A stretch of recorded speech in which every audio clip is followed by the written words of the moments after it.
It was emotional based decision making. All right. Y'all laughing, but I'm dead serious. I'm about to withdraw from my trading account and go buy a new PC. All right, but anyways, let's breathe in and let's focus. All right, let's get back to it. Emotional based decision making. All right. So like I was saying before, my computer wanted to do its thing. When we are in an emotional state, right? Whether we're mad, like kind of how like I am right now, right? Or we're sad, angry, depressed, whatever the case is, if we make decisions based on those emotions, it's not going to go well. Do you know how many jobs I quit many years ago? We're talking like 2012, 2013, stuff like that. You know how many jobs I had when I was 20? Like 20 jobs by the age of 20. Okay. There was a lot of emotional based decision making on my part, as well as the part of various managers that I had and things like that. We're not going to spend too much time on that, but just know that I know all about emotional based decision making. All right. Adversity for traders, this is another huge one, is a lack of understanding the markets, right? Now, even though it is what I teach you guys how to do, right? I teach you guys how to understand the markets, but one of the things that beginner to even intermediate traders is that they don't fully understand the market. I mean, even myself, I don't fully understand the market, but I believe I know what I'm doing, you know? But that beginning stage, the first like 6 months or even the first year is very hard because you don't understand the markets, right? You open up a chart and you're like, all right, well, what am I looking at? You know, you may not know what to look for. I remember that. I do. I remember getting home, anxious to study. I'm going to pull up a chart. And then I'd pull up a chart and I'd be like, okay, well, what am I doing now? Now what do I do? You know? So trust me, you guys are lucky to have Go Live educators. And I'm not talking about myself, but other educators that you were able to watch and learn from. All right. Because I never had that. But anyways, continuing on, another huge one for beginners and intermediate traders is comparing themselves to others. I've had so many one-on-one conversations, right? Oh, John, you know, you're doing this, or these other people are taking this trade and that trade. And I see the chat, you know, posting all these charts, but I'm not trading, right? You know, why is other people successful? Oh, well, this person came in and, you know, 6 months later, they got this account, or they're trading this many figures, or whatever the case is. Like, well, why are they more successful than me? Right? You comparing yourself to others, stop doing that. Stop doing that. Write that down. If you're one of those people who continuously compares themselves to others, I want you to write that down. I will stop comparing myself to other people. Someone said this the other day. I don't know who it was. I was randomly scrolling through Instagram. Okay. And it was one of those pages that came up and said, don't compare your chapter 5 to someone else's chapter 20. It was something along the lines of that. And I was like, wow, you know what? That is accurate. That is accurate. You know, a lot of people compare their first 1 or 2 years to other people's 5, 6, 7 years, 20 years, 25 years, whatever. Right? Stop doing that today, right? Going into next week, when you're in those chats, okay, stop comparing yourself. All right. Putting a date on success. This kind of ties in with comparing yourself to others. I had some other conversations this last couple of weeks, you know, along the lines of, hey, John, I want to be successful by, I don't know, Christmas. Like, I want to be a professional full-time trader by Christmas. If I'm not, you know, successful by Christmas, then trading isn't for me. You know, or something like that. Now, although I understand where you're coming from, right? You're paying a subscription, you're doing this and that, you're studying or whatever, and all of a sudden, you know, the pressure is on. Oh, I need to succeed by X, right? Now, what happens when you put a date on success is you're going to put too much pressure on yourself to perform. Okay. 95% of traders don't make money. So you're already in a niche that predominantly fails. And now you're telling me that you want to be a part of that 5% by a certain date, by a certain time. Wow. You know what I mean? Like, that's insane. That's crazy. Right? When I first started, okay, back in 2014, I had actually just entered the military.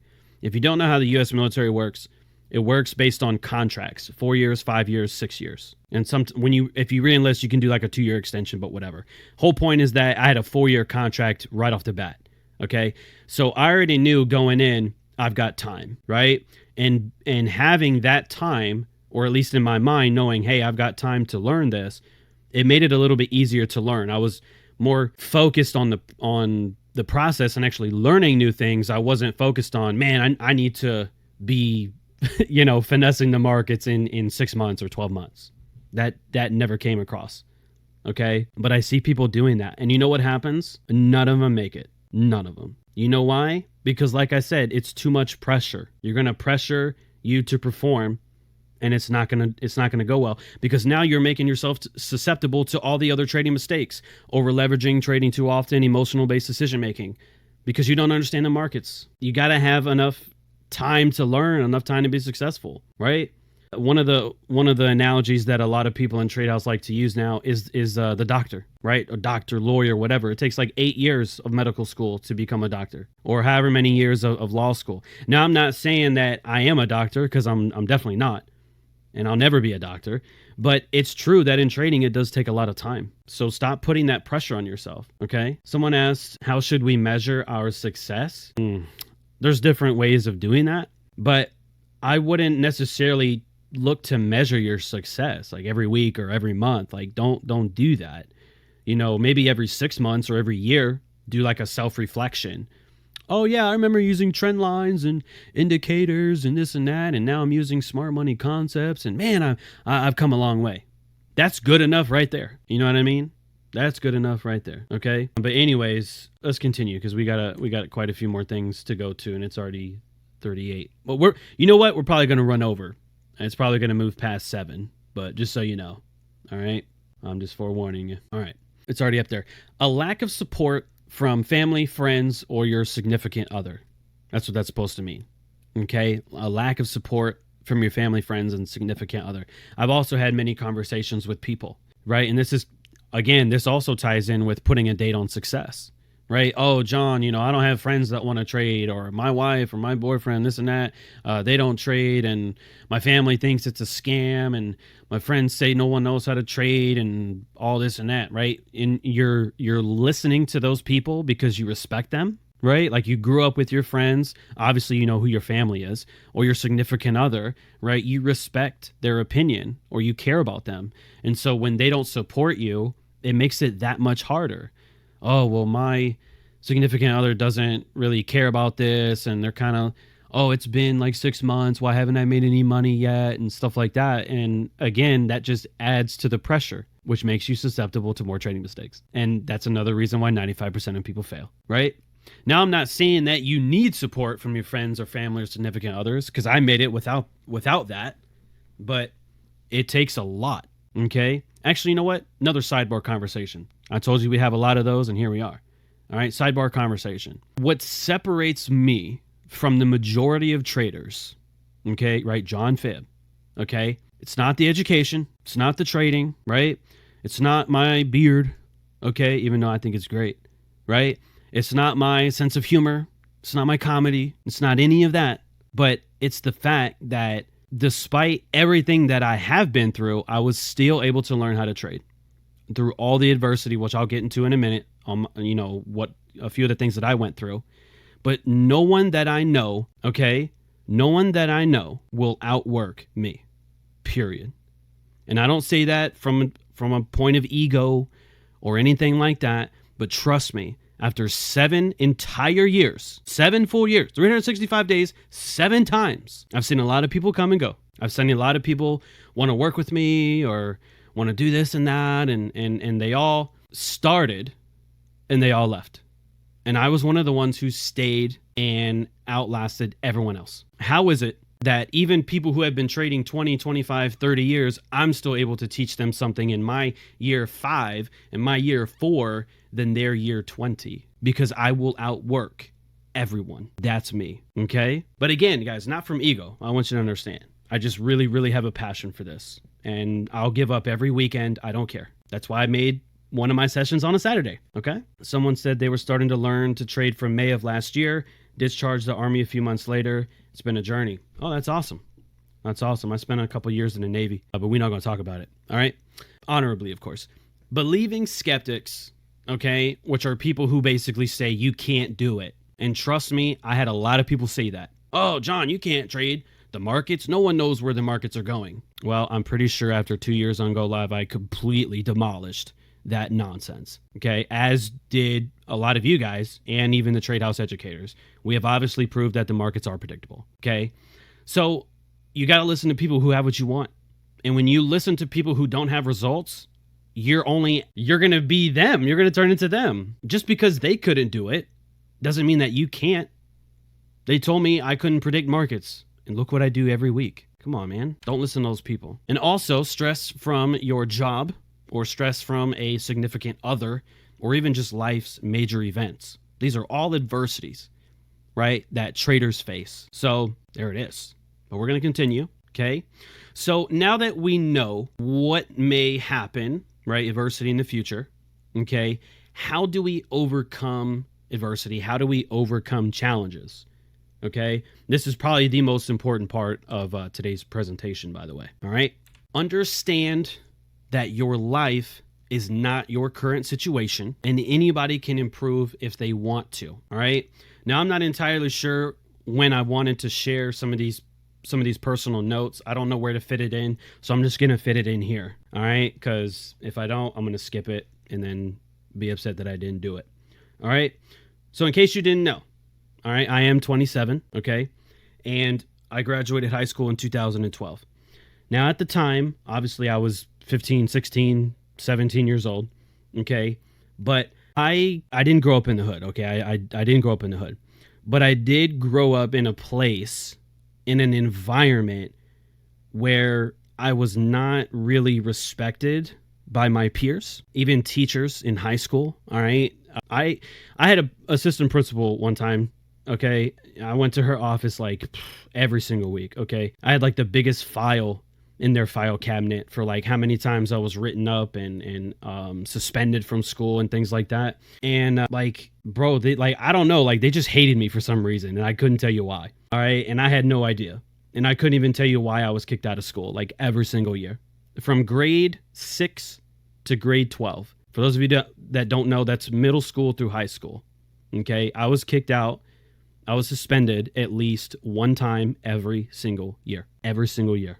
I was that kid because I was not respected. Okay. I did have a girlfriend at the time. She didn't respect me either. She was seeing other guys when we were still together. Okay. And in that environment, that's not an environment that you want to be in, fam. To try and learn how to trade or to do anything, that's not a good place to be in. Okay. Now, mind you, I didn't know what trading was back then, but right after high school, mind you, so right after, okay, like within a year or two, I had joined the military. And then that's when I started to learn how to trade, right? But now get this. I'm learning how to trade. You know, I'm going on Google, I'm taking courses, I'm going on YouTube, I'm back testing strategies that were trash at the time. But basically I'm learning, right? I had started my journey. Now, during my journey, okay, in the military, and this is very, very true, okay? What I'm about to say next is very true. And I will never lie to you guys. I experienced not only sexism, but additionally to that, racism. I experienced that, okay? And just so you know, guys, I am white, 100%. But I did experience racism. So I'm not going to say I know what it's like for everyone, but I have had a taste of it. And honestly, it's disgusting, okay? Being treated unfairly because of the color of your skin is disgusting, okay? Now imagine trying to learn how to trade and then have that happen to you. Or you got extra work because you're a male and not a female, right? I had leaders like that gave me extra work because I was a man, right? So not only sexism, but also racism, right? So obviously I was treated unfairly. Also during that time, I spent a lot of time on my phone because I was watching the markets, right? But yet they kept telling me, no one knows how to trade, okay? At one point I had a guy come up to me, one of my, he was a superior. He wasn't an officer, but he was a person that had outranked me, okay? Walks up to me, and this was actually my name back then. My name's not Fibonacci. My name was Flood back then, okay? That's my real last name, All right. So he came up to me one morning and he goes, flood. And I just looked at him. I didn't say anything. And he's like, I'm going to do everything in my power to get you kicked out of the military. He's like, I'm going to make it my life mission to get you kicked out. And he did. He tried, right? He did try. He wasn't successful, but he tried, right? So just imagine not only racism, not only sexism, not only being treated unfairly, but I also had people that were trying to get me kicked out. And I was still learning how to trade on top of doing my job, on top of 4 hours of sleep every single night because I stayed up to learn how to trade. On top of all that, and I still learned. No team at the time, no mentors, but I still learned how to do it. You understand what I'm saying? Later, when I started to join other groups, right? And again, guys, this was way before Trade House. What happened is when I actually learned how to do what I do now, okay? And this is why I tell you guys not to stay in chats, like group chats, like these big ass Telegram groups, and TradingView has like groups and stuff like that. They're all toxic, okay? Because trust me, I've been in there. I went into those groups and said, hey, you know what? I'm going to give people free trades. I'm going to call some trades and people are going to make money and it's going to be awesome. And you know what happened? Nobody cared. And when I showed off, hey guys, the euro rallied 100 pips. Are you guys eating? Because I'm eating. Oh, John, you're showing off. You're this and that. And you're coming from a place of ego and this, that, and the third. Those people weren't coachable. They weren't coachable at all. And that's exactly why I tell you people to stay out of those groups. None of them know how to trade anyway. Okay. But yeah, guys, in order to be a diamond, you have to go through. Now, I don't want you guys to experience what I experienced, but it happened. Okay. No matter what you do, okay, whether it's trading, whether it's life, whatever hobby that you have, no matter what happens, no matter how successful that you become, people will always have something to say. You buy a red car, they say you should have got blue, right? You went long, they say you should have short. Whatever the case is, right? And the thing about it, okay, is that you're not defined by what people say about you, especially if it's said by critics and people who don't know you on a personal level. Example, online trolls. Let me ask you guys this. 1 second. Okay, most of you are still here. Let me ask you this, guys. You ever went on Facebook or Instagram and you ever posted something, whatever it was, it doesn't matter. And then you just had a random person just started talking nonsense or started hating on your post or just wanted to start an argument. And the first thing you said was like, bro, who even is this person? I don't even know you. You ever had that happen before? I've been on Facebook since like MySpace was still a thing. A lot of you have no idea what MySpace even is. Okay. But yes, I've been on Facebook a long time. That's happened a lot. Okay. People say things like, bro, I could write a second book on just the nonsense that people have commented and just the things that people have sent me, like messages people have sent me. Oh, John, you only trade demo.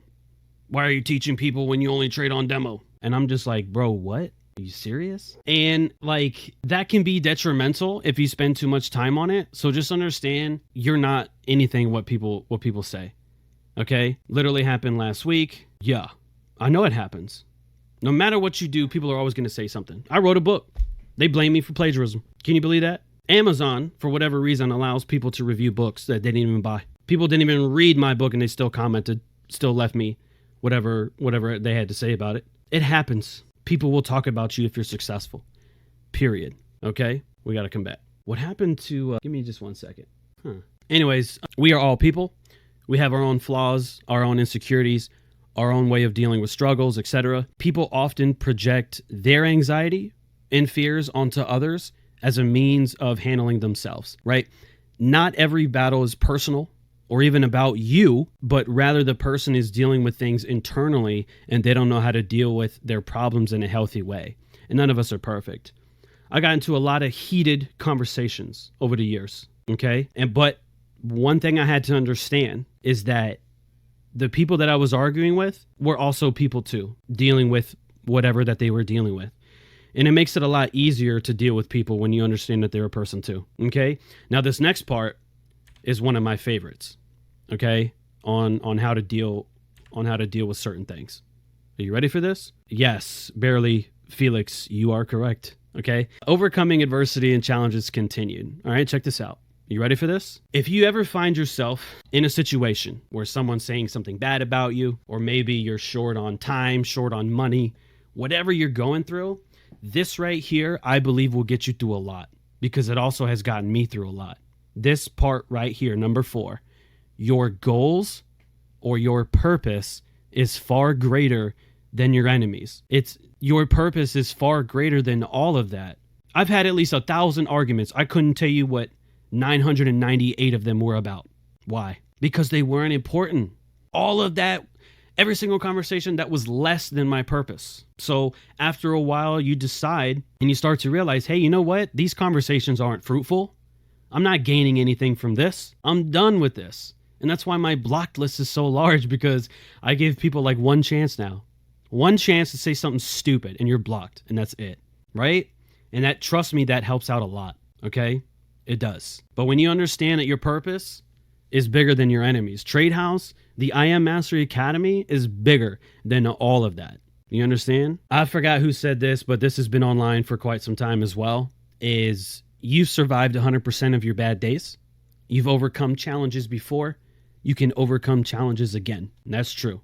If I laid out all the stuff I went through, it helps me at least. All right. But let's continue. Sometimes you have to stop and think. All right. And it's easier to step back, right, and say, okay, I need a plan from here and I need to follow it, right? So I'll give you an example. Let's say you blew your account, right? Or maybe you quit. Maybe you quit IM, right? So what do you do after that?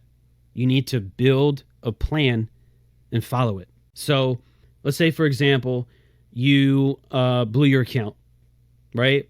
All right, now what are you going to do? Okay, well, I need to see what happened, right? I'm going to make a new account, but I'm not going to obviously over leverage, and I'm going to continue my education so that way it doesn't happen again. That way you're not lost. Because when you don't have a plan, you're lost. I forgot who said it, but there's a quote out there, right? If you fail to plan, you plan to fail, right? Yeah, you guys are nuts. You guys are in the chat going wild. Anyways, let's continue. All right. I do believe that this is the last part. I shared this on my social media earlier, and I wanted to share it again here. Okay. So I'm going to ask you guys this, and you're more than welcome to put it into the chat if you wish. Are you interested in learning, or are you committed to learning? It's a simple question. Are you interested in learning, or are you committed to learning? Because right here, this very question right here is what separates the 5% from the 95%. Can we go back to number 3? Sure. I don't remember what number 3 even was. Oh, that's the long one. We're all people. We have our own flaws, our own insecurities, our own way of dealing with struggles, etc. People often project their anxiety and fears onto others as a means of handling themselves. Not every battle is personal or even about you, but rather that person is dealing with things internally, and they don't know how to deal with problems in a healthy way. None of us are perfect. So like, I don't know, you could have had a bad day at work and you go home and then just be angry and take it out on your significant other, or you take it out on your kids. And in reality, you're taking it out on your kids or whatever because you're mad about something that happened at work, you know? That's what I meant by that. It's not always about the kids. The kids didn't do anything wrong.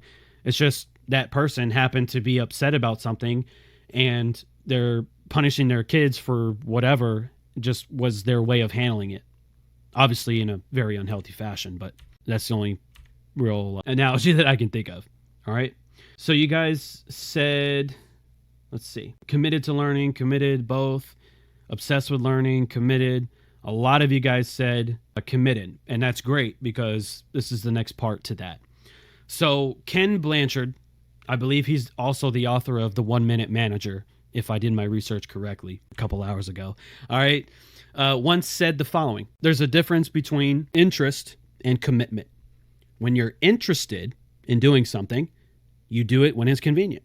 When you're committed, you accept no excuses, only results. And I like that. I like that. I don't know about your book. Just bought it on Kindle. Awesome. Oh, awesome session. Oh, I appreciate that. Man. That last part. When you're committed, you accept no excuses, only results. Okay? So when people ask me, when I first bring people into my business, right? I ask them, are you coachable? Are you committed to learning, right? because it takes a commitment. So when people ask me, well, John, what about, hey, listen, when you're committed, you accept no excuses, only results. But what about, nope, when you're committed, you only accept, when you're committed, you accept no excuses, only results. But John, I don't have, when you're committed, you accept no excuses, only results. You see, you get what I'm getting at?